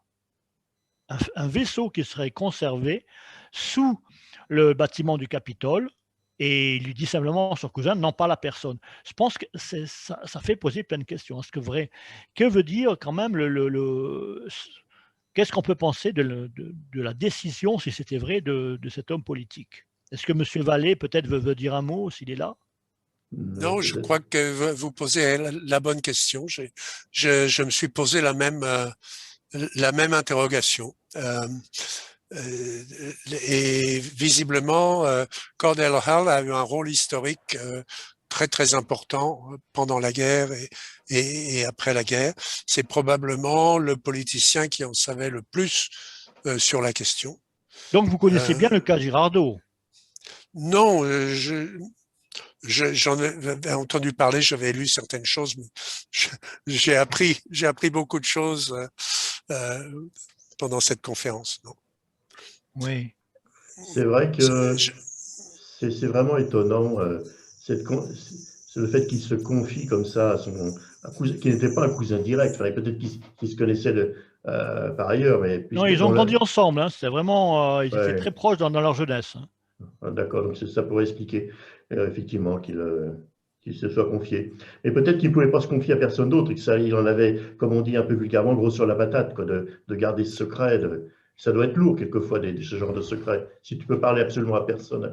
Il faut savoir, Patrice, que c'est quand même, on est juste dans l'après-guerre, on a le secret atomique, évidemment, comme tout ce contexte, hein, le livre de Jacques Vallée, tout cela, c'est les États-Unis, le pays le plus puissant à l'époque, surtout après la Seconde Guerre mondiale. C'est un homme d'État qui a été là pendant 11 ans secrétaire d'État. Secrétaire d'État, c'est le ministre des Affaires étrangères du pays le plus puissant du monde. Roosevelt était un homme qui était lié au secret, qui l'exprime très, très régulièrement, même dans le livre, on trouve, qui était attaché au secret, qui était un homme de secret. Et Cordell Hull a travaillé avec lui 11 ans. Ça veut dire que Roosevelt avait une totale confiance en lui. Et il a pu garder son poste face à quantité de gens qui désiraient ce poste, évidemment. 11 ans, c'est pratiquement unique si on étudie l'historique. Même le secrétaire d'État, il a 6 mois, il a 1 an, 2 ans, 3 ans, une mandature, 4 ans, et il n'est jamais là. Non, même si Roosevelt est resté au pouvoir pendant, je crois, je ne sais plus combien d'années, mais depuis 1933, il est président lui aussi. Hein. Il était président 11 ans continu, ce qui est unique, hein, dans l'histoire de l'Amérique. Mais vraiment, comment cet homme il a décidé de rompre son engagement politique d'une certaine manière et d'exfiltrer cette information auprès du public à travers un membre de sa famille en lui disant, ne le dis à personne, mais est-ce qu'il ne voulait pas dire aussi, en vérité, fais en sorte que ça se sache, parce que moi, je n'ai pas le droit de le publier. Mais oui, bien sûr, parce que regarde, tu m'as donné, ce qu'il a quand même dit à ses filles. Une vidéo d'interview de Mellon, et Mellon, c'est un peu la même chose. Mellon, c'est un personnage important. Or, justement, c'est grâce à lui qu'on a les révélations qui viennent de sortir sur des contacts avec des ovnis avec la marine américaine. Et je pense que c'est mon avis. Hein, moi, je n'ai pas étudié les questions en détail. Moi, je suis un facilitateur. Je ne fais pas le travail de recherche. Mais ça me semble aller dans la même démarche, si tu veux. C'est qu'au bout d'un moment, on veut faire passer l'information au public. Il faut trouver un biais. Je pense qu'on ne peut pas comparer, hein, c'est des Moi, ce contextes que je pense complètement personnellement, différents. Oui, ce que je pense personnellement, c'est que dans la tête de Roosevelt, il y avait un conflit de loyauté. Et au bout d'un moment, on a envie de parler parce qu'effectivement, c'est lourd. On va en parler à quelqu'un de confiance. Inconsciemment, on sait que le gars risque de parler.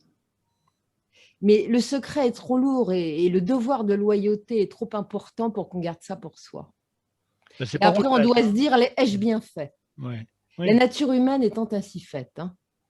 C'est très lourd à porter ce genre de truc. Parce que quand on a ce poste, on a une responsabilité énorme. Donc, est-ce qu'on peut garder ça pour soi? À un moment, ça doit être extrêmement compliqué.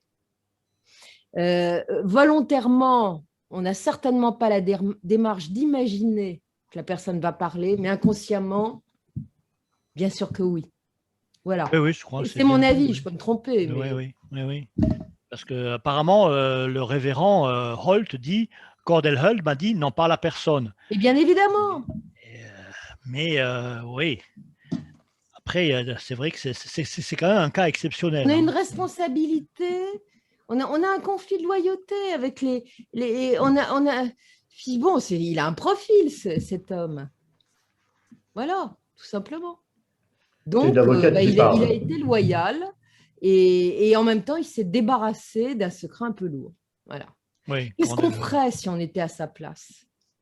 Ben, tu vois ce qu'a dit. On peut ce se qu'a poser dit, la question. C'est toujours important de voir comment nous, on ferait. Chacun nous a confié un secret dans sa vie. On a tous reçu un secret lourd. Et on va le garder jusqu'au bout. Et puis parfois, si c'est trop lourd et si ça a des incidences qui dépassent, on peut être amené à parler. Ben, Jacques Vallée vient de dire que, d'après lui, parce qu'il a étudié aussi ce cas bien précisément, Cordell Hull était l'un des hommes qui était le plus grand détenteur de secrets dans l'Amérique des années 40. Bien sûr. Et ça je ne l'avais jamais entendu, mais ce qui montre que ça a été étudié, mais ça va aller étudier tout ça.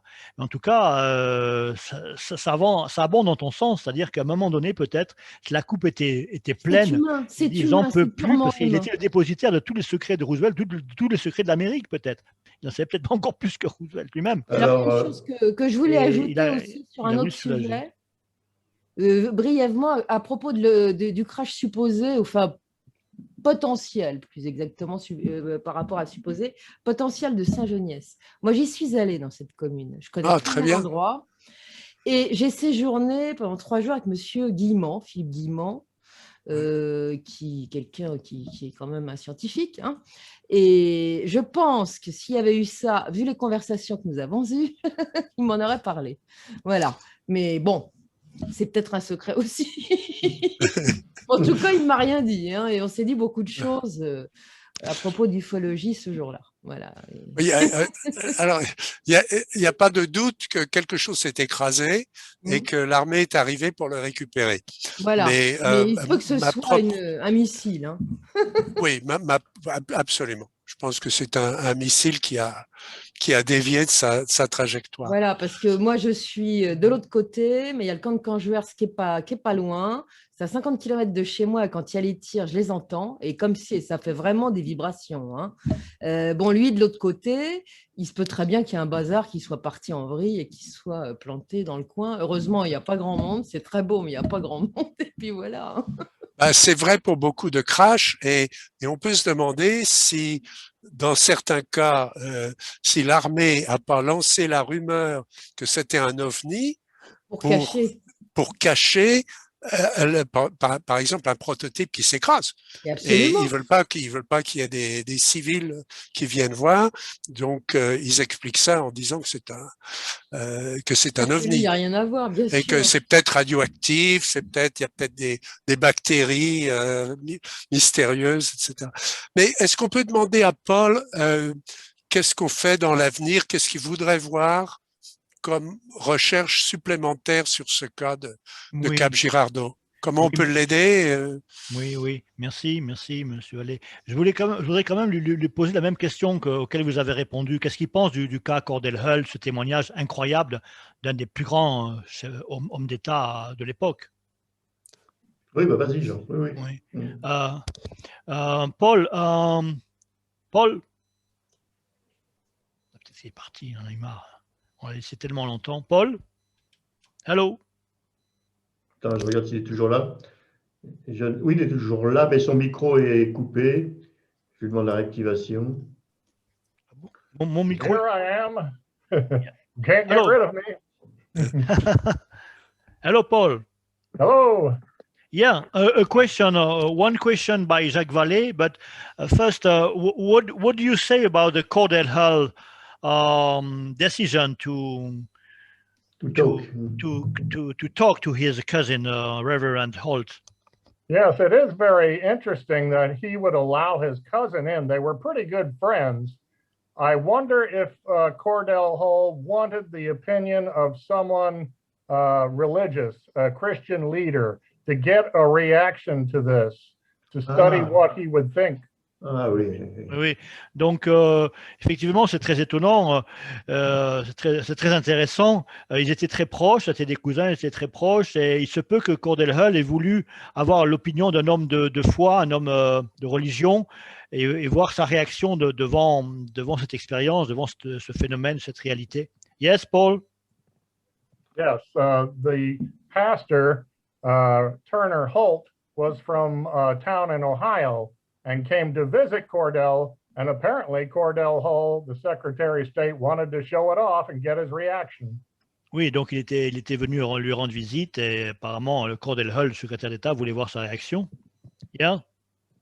Yes, and he saw and reported the recovery materials that matched the Cape Girardeau materials.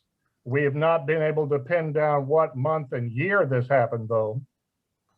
Oui, apparemment, les matériaux qui ont été décrits correspondent aux matériaux qui ont été décrits pour Cap Girardeau, mais par contre, on n'a pas pu être capable de préciser, de déterminer précisément la date des événements.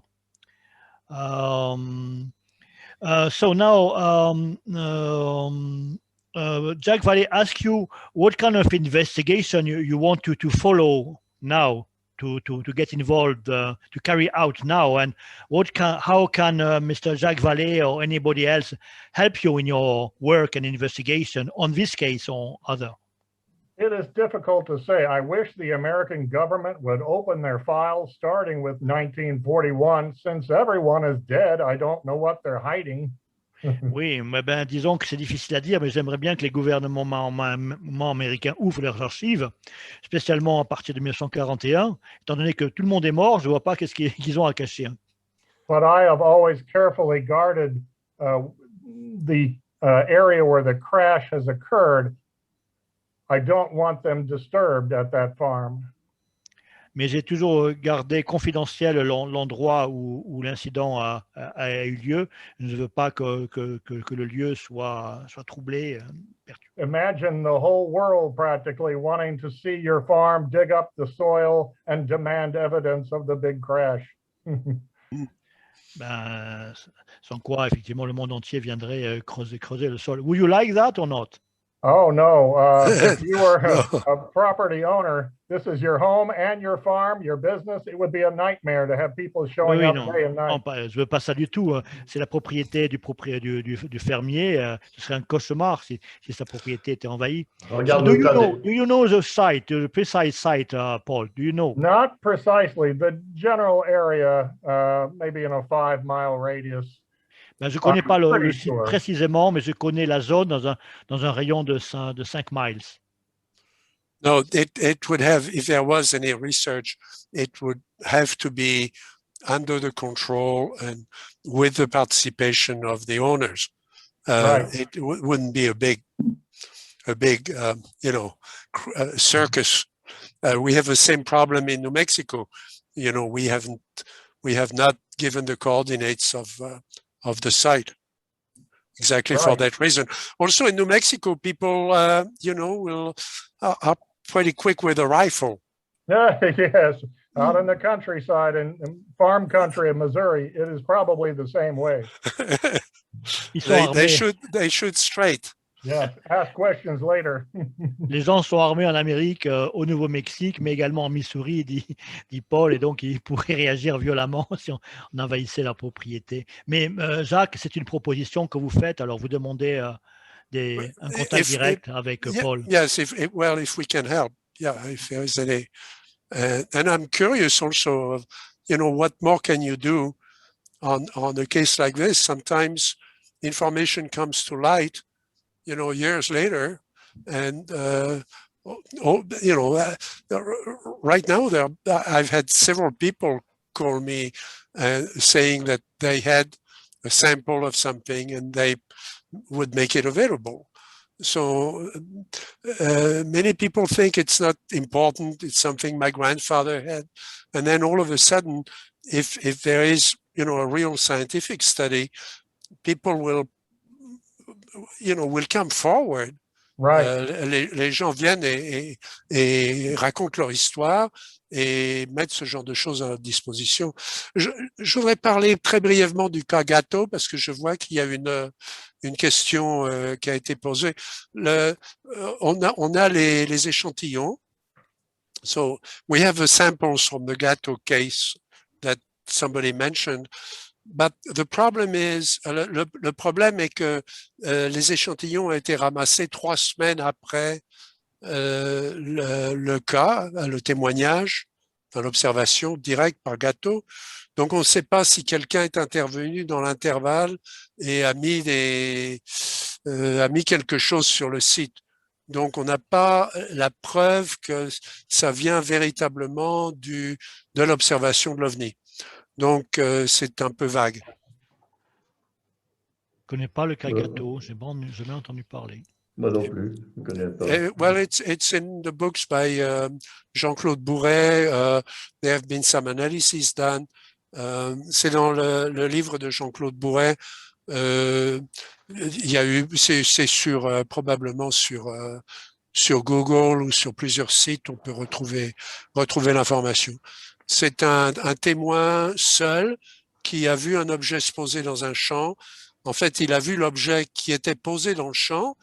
Il s'est demandé si c'était un réservoir simplement un réservoir d'eau pour le bétail, parce qu'il n'avait jamais vu cet objet à cet endroit-là. Et puis le soi-disant réservoir a décollé. Et 3 semaines après, on a trouvé des échantillons curieux sur le site. Marie-Thérèse de Brosse a fait une enquête là-dessus et elle avait le CNES aussi. Le CNES a eu les échantillons et Marie-Thérèse de Brosse m'en a passé un. Mais on a juste besoin d'un tout petit échantillon. Donc on a les échantillons ici à San Francisco, mais c'est pas une haute priorité parce qu'il n'y en a pas vraiment la preuve que ça vient effectivement de l'objet. Les échantillons étaient ramassés sur le site 3 semaines après, donc ça peut être un peu n'importe quoi. Ouais. Il faudrait préciser pour Paul Blake Smith, effectivement, je ne sais pas si vous l'avez bien expliqué que vous faites des travaux très méthodiques en Amérique et à l'échelle internationale sur des débris. Je ne sais pas si vous lui avez dit ça directement en anglais, Monsieur Vallée. Paul, some colleagues of mine at Stanford and at Silicon Valley are interested in doing new analyses. We have new instruments, especially to look at isotopes. So we have about 25 samples that people have given to us, or samples that we have recovered from different sites, especially in New Mexico. So we have the capability to do public, open research on this that can be published. And we're also open in trading some of those samples with other teams. We're going to do that with people in France for their own study. So this is an open scientific project. So if something is found, we would need just the equivalent of, just a few grams to do the study, do the analysis. That sounds very good. And if I get a strong lead, I will be sure to let you know if someone has even soil that they claim was the crash site. Of course, anyone could dig up dirt and say this is where it happened, though. Yes, well, we need some sort of chain of evidence, though. Right. I don't know, which is what we're missing in this French case with Gâteau. The samples were found 3 weeks after the sighting, so it could be a hoax, it could be all kinds of things. So it's not a high priority case for us. We're about to. Ce serait extraordinaire si on retrouvait la ferme, la grange, enfin les débris qui sont oui, là, la grange. Si Paul pouvait trouver des indications plus précises. Ah oui. Si le propriétaire veut bien nous donner l'information. Paul, can you not ask the owner of the farm and of the barn, the previous barn that was put down in 2005, you said to give a hint, just for a scientific team led by our French scientists and American scientists to take a few samples. Would you be able to give a lead to a professional scientific team? Probably not. The man who posted this information online remained anonymous. Et oui, l'homme qui a donné l'indication, c'était sur le blog. Hein, il est toujours anonyme. I'll keep you informed about what we're going to publish, and when they see the paper, it's going to be the first scientific paper that's published by a scientific journal with referees. In other words, the information has been reviewed and criticized and reformulated. So when it's published, that could stimulate, a witness to contribute some samples. And again, we don't need to take anything from him. We just need a few grams from whatever he has. The Gâteau case was offered to me, and I told Marie-Thérèse to keep the sample, that we just needed a few grains from it, and that's what I took back to the States. I don't want to be responsible for any sample that's unique. There are too many stories about how they disappear. I will put a request in on my social media here in America for anyone to contact me if they have some soil, even if they want to submit it anonymously. Well, it's not so much the soil, it's if there is a fragment, that right. they think comes from the object itself. Yeah. Right. Any sort of metal, even a small piece would be helpful. Yes. Oui, donc Paul dit qu'il a bien compris, effectivement, et qu'il mettra un message sur le média social, sur Facebook ou autre, demandant aux gens s'ils veulent collaborer, s'ils ont un objet à remettre, et il transmettra certainement toutes ces informations à M. Vallée. Alors, je tiens à vous remercier, ça a été très intéressant, à votre disposition pour continuer le dialogue, mais je dois vous quitter maintenant parce que il est presque 2 heures de l'après-midi à San Francisco, donc oui, d'accord. D'autres choses à faire. Donc, franchement, merci beaucoup, monsieur Vallée. Je vous en prie. Merci pour ce contact avec Paul Blake-Smith. Oui, on vous transmettra toutes les informations. C'est très important qu'on soit en contact les uns avec les autres. Alors, il sera content de vous contacter aux États-Unis, oui, c'est sûr. Paul, I'm very grateful for the opportunity to speak with you, to stay in touch. Likewise, I'm sure it was an honor. I've read your work. Thank you. C'est un honneur, volontiers, je vais lire votre travail. Thank you for having me on. Thank you. Une dernière précision, ça va être enregistré et mis sur YouTube. D'accord. Vous êtes d'accord, the interview will be on YouTube, hein, Paul. I hope so, and I will put it up here in America. Et je vais la partager aux États-Unis, bien sûr. OK. Bon, ben moi aussi, je vais vous laisser. Hein. Enfin, on va il est tard. C'est dommage, Elisabeth, depuis le temps. Oui, mais tu sais, j'ai eu des soucis en ce moment. Rappelle-moi demain ou après-demain. Oui, et merci d'avoir participé. Mais non, c'est moi qui vous remercie. C'est moi qui remercie Patrice de m'avoir invité. Je suis contente comme tout parce que j'aime bien apprendre des trucs. Et les crashs d'OVNI, Ça me passionne. J'avais raconté sur une chaîne un crash d'OVNI dans la région du Chihuahua et je m'étais vraiment intéressée à tout ça parce qu'au Mexique, c'est bien tombé aussi. Hein. Il n'y a pas eu que les Américains qui ont passé la frontière. Et j'avoue que ça m'intéresse beaucoup, les crashs. Donc, je suis ravie. Merci de m'avoir invité. De rien, avec plaisir. On va commencer, mais pour... Voilà. Merci, Elisa. Bonne soirée, une bonne nuit. Je vous dis à bientôt. Au revoir. Merci, à très bientôt. Au revoir. Alors, Patrice. Oui, monsieur. Ben pour moi, voilà, je te remercie, je remercie tout le monde. Et c'est vrai que je pense que vraiment, merci à M. Vallée là, qui a raccroché, mais vraiment, quelle surprise, quelle belle contribution. Et c'est vrai que c'est une émission qui est difficile a priori parce que dans l'ufologie, beaucoup de gens associent les crashs d'OVNI à Roswell et beaucoup de gens pensent que Roswell est un fake, comme on dit. Et donc, un crash d'OVNI, c'est suspect a priori. Alors, un crash d'OVNI tout à fait inconnu du grand public comme Girardot, qu'est-ce que c'est encore que cette histoire?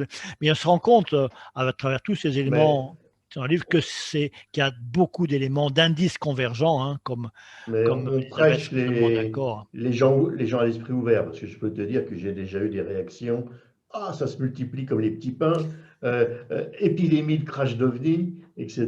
Bon, enfin bref. Oui, mais parce qu'ils n'étudient pas l'aspect historique. Parce que j'ai failli ramener le livre, justement, Majestic Document, mais je l'ai laissé parce que je suis en train de déménager. Je suis sur 2 appartements. Tu as eu raison, il ne faut pas tout modifier, il ne faut pas tout mélanger. Je l'ai laissé, j'ai amené celui-ci qui est un livre extraordinaire, notre ami Gilda Bourdet.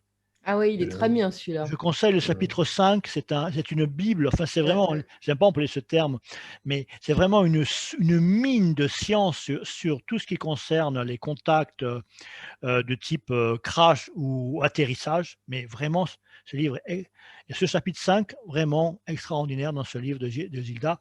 Mais dans le livre Majestic Document, édité par Robert et Ryan Wood, eh bien on a une préface, je l'ai découverte aujourd'hui, hier en fait, je n'avais même pas lu cette préface, de Michael Swartz, qui est l'un des directeurs du Fund for UFO Research, FUFOR,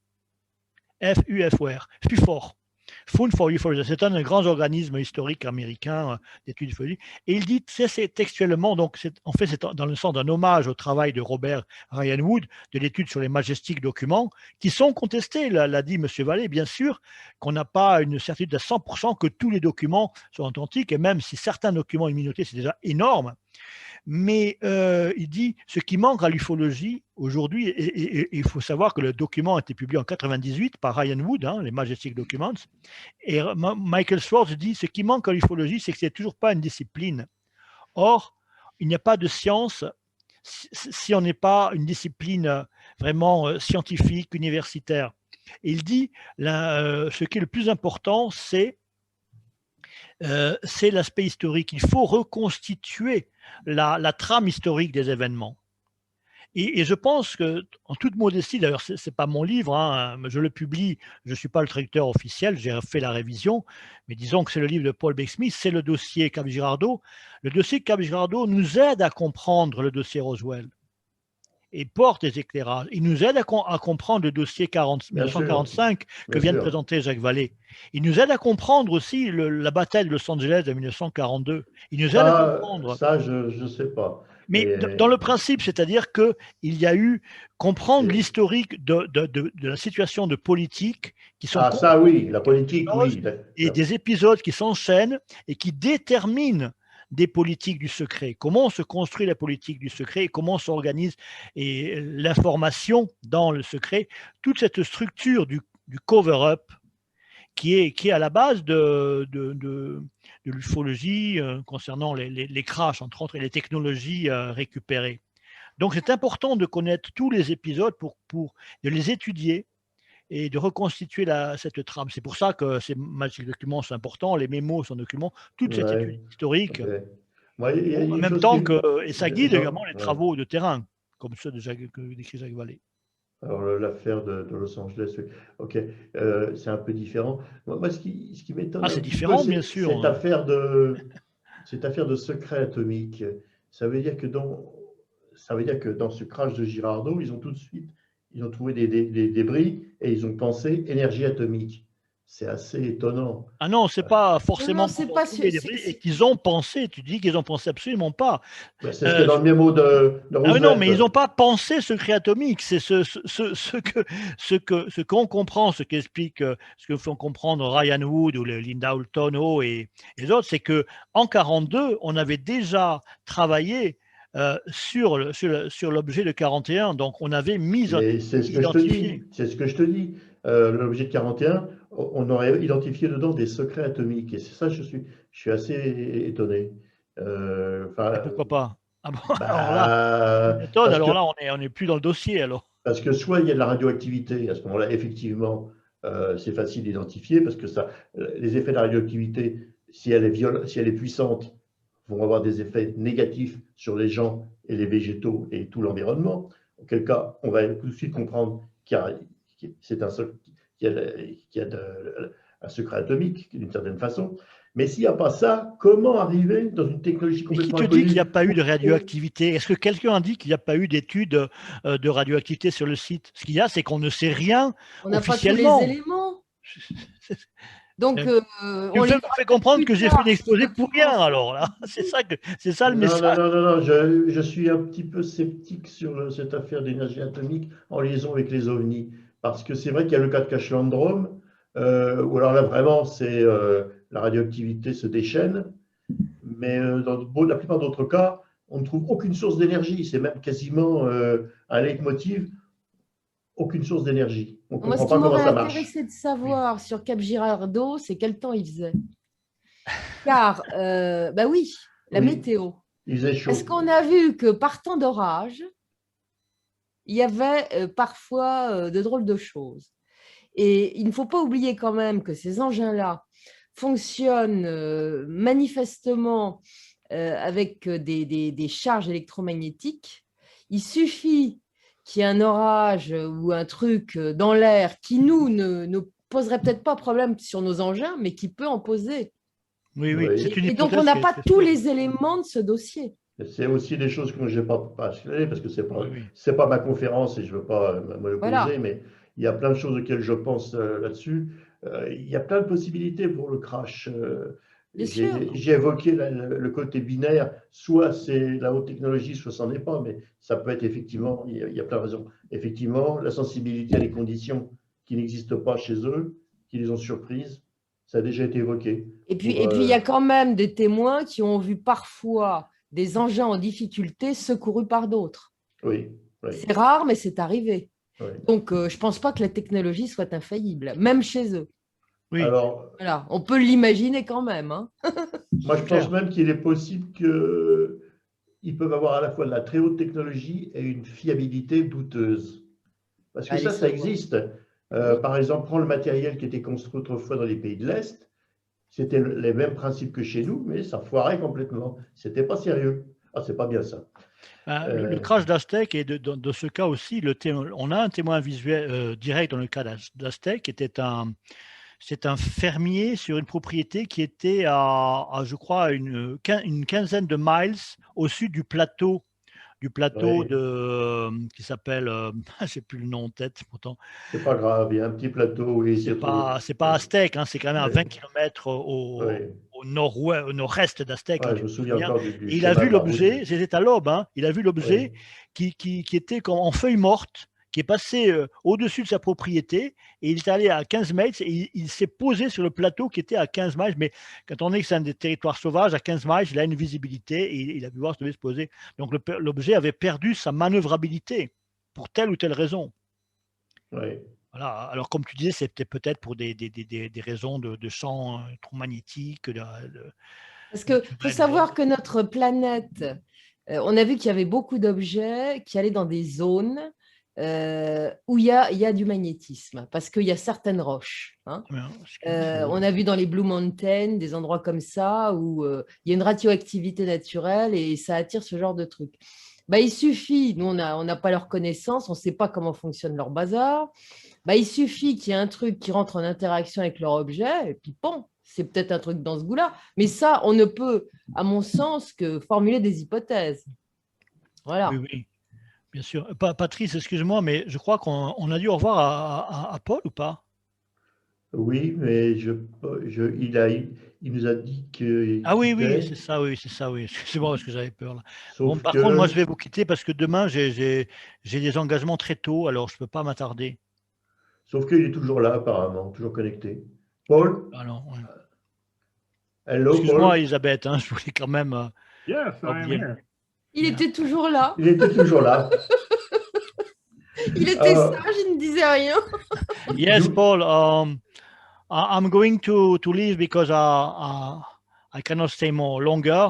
So I thank you personally very much. I'm glad that we had French author Jacques Vallée. I'm glad that he was able to talk to you personally and hoping he lives in California, and so I think in San Francisco. So he will get in touch with you. You will be very interested to share with him. That's And, right. I yeah. was surprised he was on the show. And like I said, I've always been impressed by his work. And I was pleased to speak to him. Oui, Paul nous dit qu'il ne s'attendait pas, il savait pas que M. Vallée, Jacques Vallée serait là. Il a lu, il connaît très bien son travail. Il était très, très content de lui parler parce qu'il ne le connaissait pas personnellement. I thank everyone for having me on today. And I hope they enjoyed the show. Je remercie tout le monde de m'avoir reçu et j'espère que vous avez apprécié l'émission. Thank you very much, Paul, All right. for your patience, your time, and of course your work. Thank you Very very much. good. Thank you. Thank you. Good evening, Paul. All right. Goodbye. Bye. Bon, bah, moi, je vais vous quitter aussi, mes amis, parce que j'ai tellement mal dans les peaux. Ouais, tu as bien mis une petite Je me cigarette. tortille depuis tout à l'heure. En tout cas, merci encore. Bravo. Et j'ai passé un bon moment. Et je vous dis à la prochaine. Eh ben, c'est déjà Voilà. ça. Salut. Passez une bonne nuit, bonne soirée. Au revoir. Merci, Elisabeth. À bientôt. Bon. Alors, pour ceux qui veulent, qu'est-ce qu'on peut leur montrer? J'y vais, hein. Moi je vous laisse, hein. D'accord. Patrice, voilà. Vas-y, salut. Ben, merci à tous. J'espère que c'était pas trop confus. C'est un dossier complexe, hein. Ben, le livre sortira fin mai au début juin et il est agréable, je dirais assez facile à lire, oui. Et il a écrit un autre livre qui est vraiment un best-seller actuellement aux États-Unis sur Eisenhower. On a entendu parler de la rencontre d'Eisenhower avec des extraterrestres le 17 février 1952 à la base Edwards. Hein, c'est une légende urbaine, comme on dit. Enfin, c'est un dossier très, très connu. Mais là, c'est un livre énorme consacré à ce dossier. Je suis sûr que même que M. Vallée sera content de connaître ce livre aussi s'il ne le connaît pas. Voilà. J'ai pas suivi, Jean, parce que je travaillais sur autre chose en même temps. Tu comptes le traduire? Tu es intéressé, là? Le livre, ah oui, tout à fait, oui, oui. Je ne sais pas quand, parce que j'ai d'autres livres en cours en ce moment. Mais oui, oui. D'ailleurs, Paul me l'a dit, est-ce que je voudrais traduire le livre d'Eisenhower, qui est un best-seller aux États-Unis, hein, vraiment. Hein. Si vous consultez Amazon.com, vous verrez le hit President Eisenhower Close Encounters, les rencontres approchées du président Eisenhower.